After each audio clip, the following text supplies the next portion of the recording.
Welcome to my YouTube channel Bachelor and Master English. Today we are talking about A Tale by B.P. Koirala.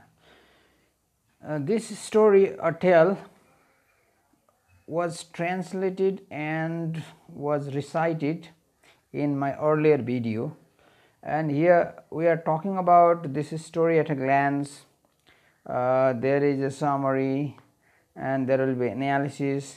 In my analysis there I will be talking about this story relating to myth and another part with psychology, and there will be 4 levels of reading with the text.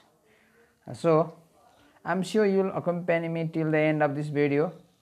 If you are new to my channel, I request you heartily to accept my proposal to encourage me by subscribing my video, my channel, and sharing this video. Okay, here we go with the tale at a glance. The story was written by B.P. Koirala, a Nepali short story writer, and this translation of this story was made by Professor Sridhar Lohani. And in course of preparing content for bachelor level compulsory English in adventures in English, he along with his partner or compatriot Motini Sani, they included this in the text and he translated this into English, Professor Sridhar Prasad Lohani. And the genre of this story is short story. This is a fiction, and the subgenre is myth. It relates to myth, and theme in this text in this story is the relationship between God and man in the very past. Okay, here is the glance quick information regarding the story. Now the summary of the text, summary of the story. A man went to jungle alone to dwell and meditate on supreme knowledge. In ancient days, when human beings were in competition with gods, he ate roots and drank fresh water from the river by his hut. The river murmured and the birds sang. The clearing amidst the tree and the trees that seemed heaven. To triumph over the flesh, the sage sat for hard penance. Under scorching heat and frosty cold, fasting for that meditative soul, the months changed and seasons flowered, bloomed and withered. Termites built nest on his legs. He sits motionlessly in a deep trance. The leopards and cobras, the deer and hare surrounded him in perfect harmony. Wild beasts snagged, frolicked and tiptoed meekly. Suffused by inner light, he achieved ecstasy and felt brilliance of thousand suns within him. When his penance threatened the seat of heaven, the gods sent nymph to the hermitage and stripped off her clothes before the sage. In the river knee deep, she stood with raptors twin, really bewitching sight to behold. The saint's eyes gaze fell on the nymph, the incarnation of his dying passion. The sage slowly rose and he asked, "Shall we marry?" Then a king visited his entourage, found the wife and says, he returned all in rage. Without paying any homage, he returned there. They made a house in the village and begot 2 sons. They say the seductress must have caused his fall. He feels now the same ecstasy and bliss in the jungle. Okay, here we go with the summary इन नेपाली कथा प्राचीन समयमा ईश्वरहरू सांसारिक सुखहरू त्याग्ने मानिसको तपस्या भङ्ग गर्ने उपाय खोज्थे। तपस्या भङ्ग गर्ने तिनीहरूको सबैभन्दा सफल दूतहरू स्वर्गका अप्सराहरू हुन्थे। मानवहरूको उद्देश्यहरू ध्वस्त गर्न तिनीहरूले सबै किसिमका हत्कण्डाहरू अपनाउँथे। सम्पूर्ण ज्ञान प्राप्ति र ईश्वरत्व प्राप्तिका लागि मानिसहरू टाढाका जङ्गलहरूमा बस्न जान्थे, तपस्या बस्न। एकपल्ट एउटा मानिस ईश्वरत्व प्राप्त गर्न जङ्गलमा एक्लै बस्न गयो। सांसारिक सबै सुखहरू त्यागेर ऊ एकै ठाउँमा गएर धेरै वर्षसम्म बस्यो। जनावरहरूले समेत उसलाई छुन जाँदैनथे। जनावरहरू रमाइलो गरी उसको वरिपरि घुम्थे। त्यो मानिस आफ्ना उद्देश्यहरूमा सफल हुन लागिसकेको थियो। उसले गर्दा स्वर्ग नै हल्लियो। उसको तपस्याले गर्दाखेरि अब स्वर्ग नै हल्लियो। कता महादेवले अथवा ब्रह्माले त्यस्तो वरदान दिएर स्वर्गको अब अमरापुरीको दरबार नै अथवा अलकापुरीको दरबार नै खुसिनियो कि भनेर देवराज इन्द्रलाई डाहा भयो, डर लाग्यो र उनले त्यहाँ भएका सर्वस्व सुन्दरीहरू मध्ये मेनकालाई पठाए। अब मेनका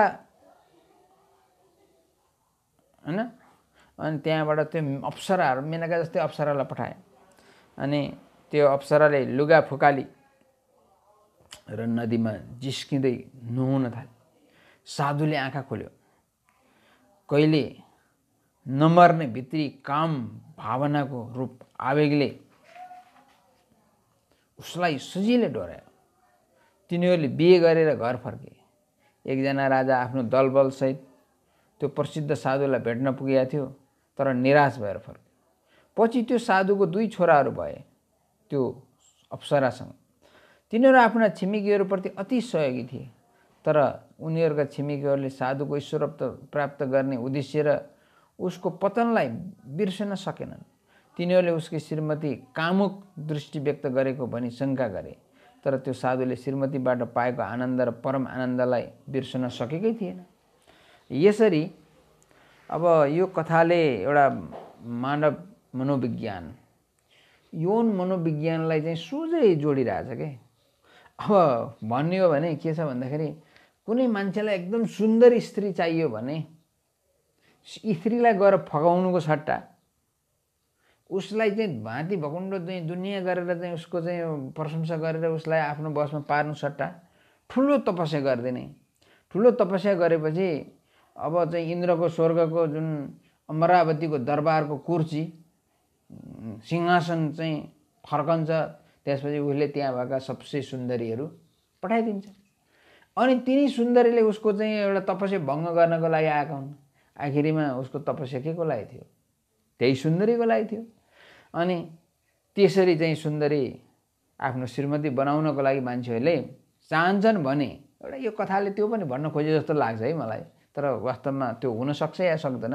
तर मेरो आफ्नो चाहिँ एउटा दृष्टिकोणबाट म यो कथाको विश्लेषण गर्दै जाँदाखेरि म त्यो तहमा गिरेर मैले चाहिँ बोल्न खोजेको त होइन। तर चाहिँ अब कोही मान्छेले राम्री सुन्दरी स्त्री पाउनु पर्यो भने महा तपस्या गर्नु पर्यो। तपस्या नगरिकन सुन्दरी कहाँ पाइन्छ? अब अति सुन्दर पुरुष पाउनको लागि पनि त उसले तपस्या गर्नु पर्यो, पुरुष स्त्रीले पनि। त्यसो भएको हुनाले तपस्या नै के हो त भन्दाखेरि अथवा साधना नै आफूले चाहेको चिज प्राप्त गर्ने एउटा माध्यम हो। यो जुन मान्छेले यहाँ चाहिँ अब सबै सांसारिक सुख सयल छोडेर चाहिँ जङ्गलमा गयो, त्यतिखेर बिहा गरे भए नि हुन्थ्यो नि त।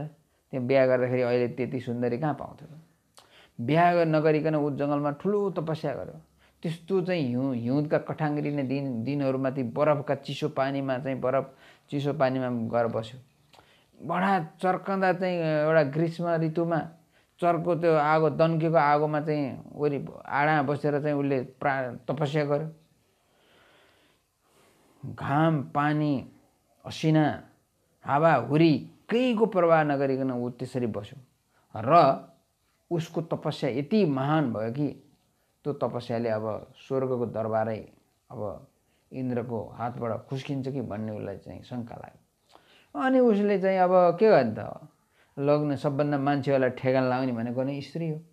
सुन्दरी स्त्री, कामुक स्त्री पठाइदिएपछि अनि उसको कामुकताले त्यो मानिसको भित्र चाहिँ एउटा सुसुप्त रूपमा रहेको चाहिँ एउटा कामेच्छा, योनिच्छा, काम वासना जाग्छ।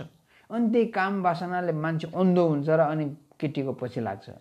अनि सारा कुराहरू चाहिँ उसले भुलेर के हामी बिहा गर्न सक्छौँ, के तिमी मलाई प्रेम गर्छौ, के तिमी मसँग बिहा गर्छौ, उसले चाहेकै त्यही थियो।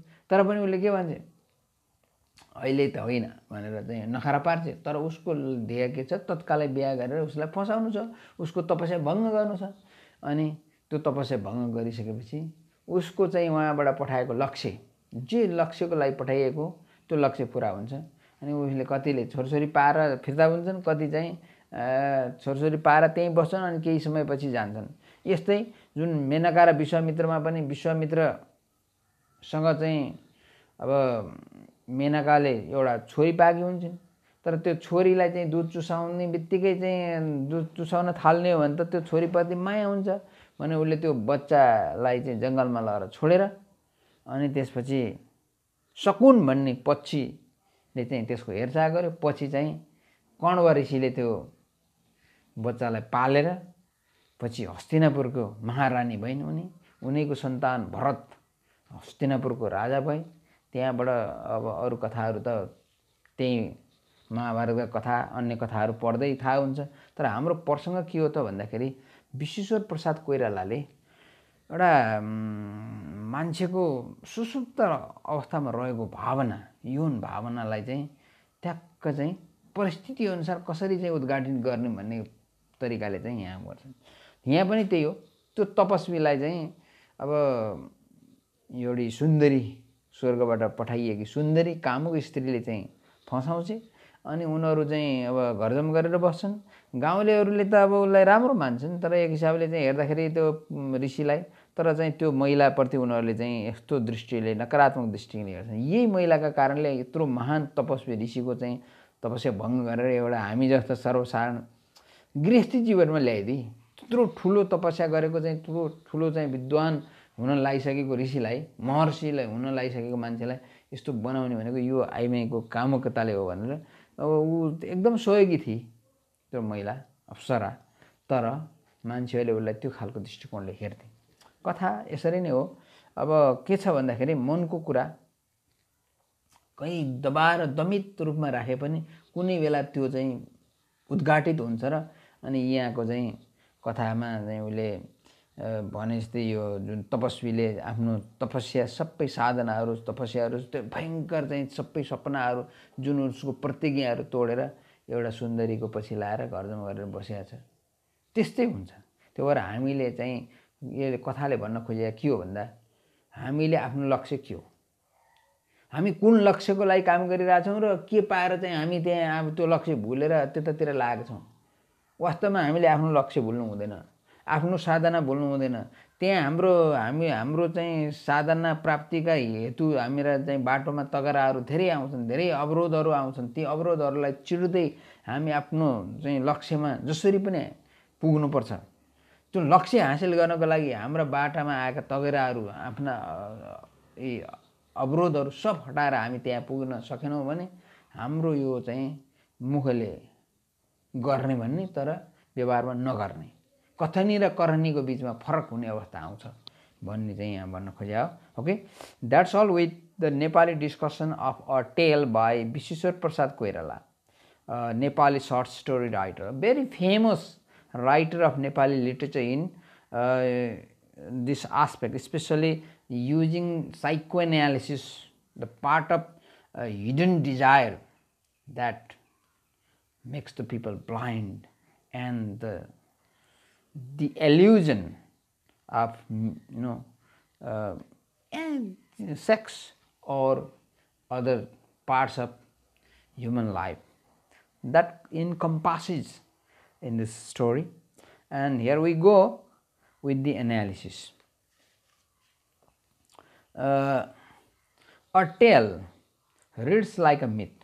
Story writer B.P. Koirala chooses to clothe a modern story in such an ancient garb. Man's lust for woman or the reciprocal carnal desire is as old as history. Even gods have practiced strict penance and failed. Mortals are always victims of the sensual flames. To show the repetition of this ageless history of instinctive force in man, Koirala has created a mythical background, but the story records a perennial theme of all times. This illusion of mythical background gives the picture of a distant, ancient world when deep meditations, hard penance were frequent.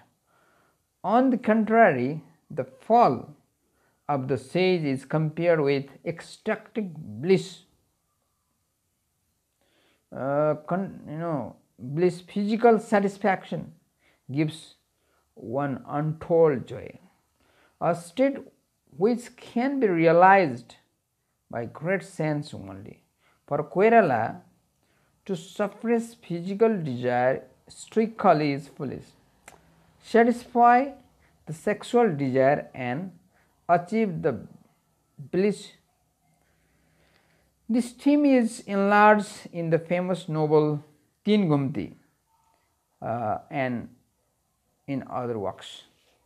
So, Indra Maya is such a character in Teen Gumti who undergoes different phases of her marriage, and these different phases with her satisfaction and with her dependence on male makes her a famous character.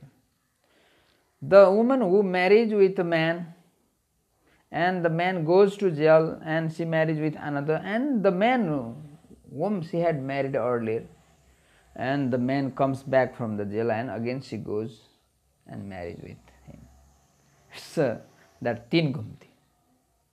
And here Indra Maya's character in Teen Gumti, and that kind of desire that is shown by different characters in in Koirala's story. There is Madhestira, Cornelgo Goda, Pavitra, and so many other stories. These relate to the sex instinct, sexual impulse. B.P. Koirala is very interestingly highlighting the psychological truth in this tale. A social realist with good psychological insight, his stories and novels are based on human psychology in history of Nepalese literature. Koirala, in this story, B.P. Koirala depicts an example of man's deep-seated desire for sexual satisfaction. This is natural insight that all the animals are attracted to the opposite sex. He very pointedly describes the human instinct of sexual satisfaction. Sexual desire of a human being never dies. Thought, she has become old, though he or she has become old. He straightforwardly claims that sex is necessary to continue the nature. It guarantees regeneration. It completes one's desire and life. It should be free from some extent. Okay, human beings can break any boundary of limitations to fulfill physical passion. This kind of story can be noticed in Koirala's Sumnima and Babu Amara Chora. The hermit here in the story or tale conquered his flesh and mind and lost his soul to God, achieving a state of unending meditative trance. By this trance was given away for his undying passion at the sight of the extremely beautiful Apsara or nymph, celestial girl, and who really entrance the beauty, and with her beauty really enthralls the viewers beholding. Experience of ecstasy and bliss diverts mind of any person from good to mortals or God to mortals. Our mythology have several instances of victimized gods and men in charm and sensual invitation of nymphs. So much such ancient setting of the story easily drives our mind towards literary irony on human attitude. Even gods, great penance fell after their eyes fell on the spellbinding posture of nymphs. Really spellbinding, could not be controlled, because sexual desire has come up in such a mood, it cannot be controlled. If it is controlled, sudden disaster is sure to prevail, sure to occur. In Mahabharata, Bhishma, who vowed never to marry, but he had to control his sexual desire, and with his control, while controlling this sexual desire, the mind goes to another side, and this mind could not be controlled. See, it diversion another. So this diversion caused a kind of problem in the history of Hastinapur. So sexual desires should not be suppressed. That's what I have given the example of Bhishma and its Bhishma Pratigya, the promise and that he had made for Satyavati to get married with his father, to make that Satyavati the queen of Hastinapur, and her desire to make her son the future king of Hastinapur. That's the part. Sexual desires. How far sexual desires have destroyed the people and the nations, the whole of humanity. That goes with this story relating to the story of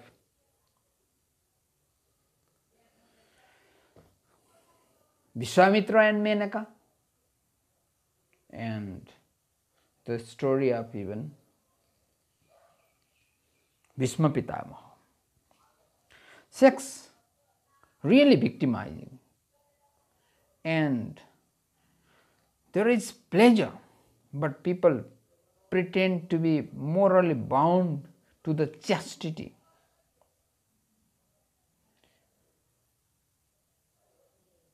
Sexual desire should not be suppressed, and if it is suppressed, disaster happens. So there should be sex management, sexual desires management. If sexual desires fulfillment is on regular basis, such disasters would not happen, and Indra would not send his celestial girls in order to break the meditation and penance of those great sages like Vishwamitra or the character in this story here.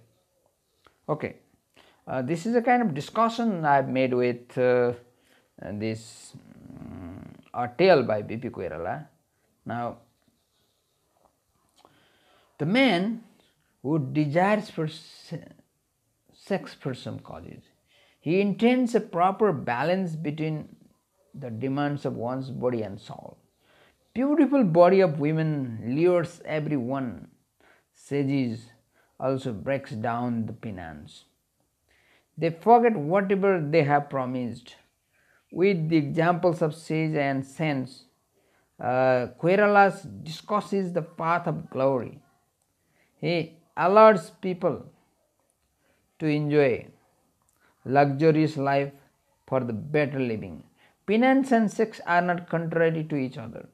They are the problems one is attracted to do. To get godhood needs more meditation and penance beyond sex to nymphs. They should not be misguided with the material recovery of life. Experience makes a man perfect, but we should be cautious to get the path of glory, which is problematic.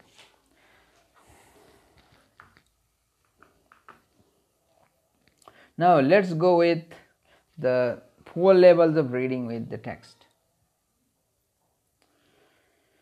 The first level of reading, literal comprehension. Gods were very selfish. They did not like man come to heaven. They were, however, clever to use means to overpower demons. The present tale belongs to that period. A sage chose deep meditation for supreme knowledge in heaven. The spot was forest river bank. He went on fasting for many days. Seasoned saints to years, wild animals too loved his silence. The sage was about to attain the climax. He could reach the heaven at any moment, but Indra, the king of heaven, was jealous of his penance. He sent him a nymph who took the form of a beautiful maiden. She came down on earth to wash nude in the river before the sage. Her spells worked, and soon he forgot himself. To ask her, "Will you marry me?" And they married. They then returned to the village and built a cottage on villagers' help. At times they served the villagers too. 2 sons were born to them as time passed. The villagers were happy to see them. Well, they never forgot that the sage could not reach heaven for the evil woman. To the sage it was life of bliss. Here is interpretation, the second level of reading with the text or tale. The story writer B.P. Koirala might be trying to tell us that the state of ecstasy and extreme beauty are not different. This story might be telling us that it is not necessary for us to live in the jungle after we get enlightened. Similarly, the story is intending to show that the real godhood is not just about staying in heaven and using the knowledge that we have gained to use it to help others in need. Using the knowledge practically, this story can be interpreted to mean that to an enlightened person, the joy comes from any source. The main theme of the story is that the knowledge once gained won't be destroyed. The sage has already gained inner peace and knowledge. So the nymph sent by the king of heaven doesn't make any difference to the knowledge gained due to penance. Moreover, we can say that sexual desire of anyone is undying. Now here is critical thinking, the third level of reading with the text tale by B.P. Koirala. The story reads like a myth. Myths are old stories. They are handed down in traditional and conventional belief directly. They are the living examples of the past, telling all about gods and demons. I enjoy myths very much. However, I cannot accept everything that are told in the myths. As a skeptic about the myths, I would like to ask a number of questions regarding this story. Do gods really exist, or are there gods? Even if they do exist, aren't they supremely powerful? Are they frightened of the power of others, human beings or mortals? How could a human being be more powerful than gods?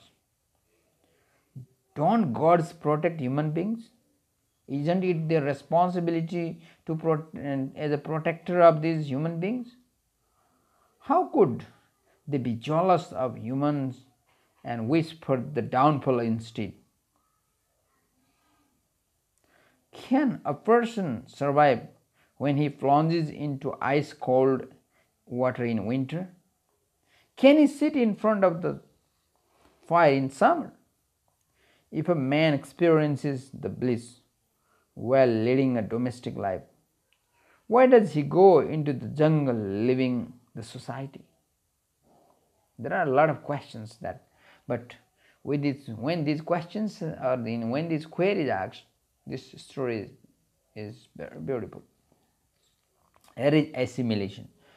After reading this story by Nepali story writer Visheshwar Prasad Koirala, I am reminded of a Hindu teleserial based on the story of great sage Vishwamitra, one of the topmost celestial fairy Menaka. Brahmarshi Vishwamitra's penance was destroyed and stopped by the Apsara Menaka. The celestial beauty successfully incited Vishwamitra's lust and passion when he saw her beauty. In enchanting beauty, she succeeded in breaking the meditation of Vishwamitra. She fell in genuine love with him, and they had become the parents of Sakuntala. She was successful in accomplishing the mission of Lord Indra: lure sage and break the meditation. That was the mission. This story also convinces me how powerful sexual passion is. It is undying, it cannot be controlled, and it never dies. I have understood my own passion better and tried to use it correctly. Okay, that's all with the discussion of a tale by B.P. Koirala. I'm sure you got the points, and I request you once again to subscribe my channel, and if you like this video, I would request you once again to share this video among your friends and fellows. Let's make it a platform of discussion.